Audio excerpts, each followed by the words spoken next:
Good news muna po tayo. Usaping honesto katapatan, tapat po na tricycle driver nagsauli po ng naiwang cellphone sa Dagupan City. Ikwento mo yan sa Good News ni Idol Tita Ronnie. Isang gawain na karapat-dapat tularan ang ipinamalas ng isang tricycle driver mula sa Barangay Mangin District, Dagupan City matapos niyang isaoli ang isang cellphone na kanyang napulot.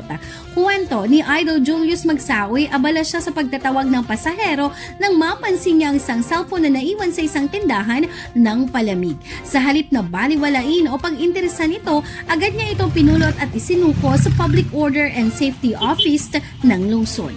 Ayon sa poso, agad ding naibalik sa tunay na may-ari ang naturang cellphone. Ayun, maganda sa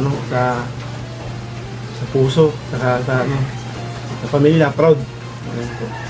Ang simpleng pagkilos na ito ni Idol Magsaoy, gaano man kaliit o kalaki, ay isang inspirasyon at paalala na sa kabila ng mga hamon ng araw-araw, mas matimbang ang malasakit at integridad. Katulad ko na namamasada ng tricycle, jeep, kung may naput man kayo,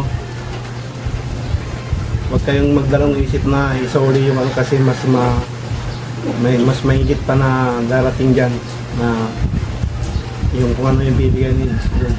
Yan ang ating good news for today. Ako si Idol Tita Ronnie Tatak, IFM. IFM News. IFM News. IFM News.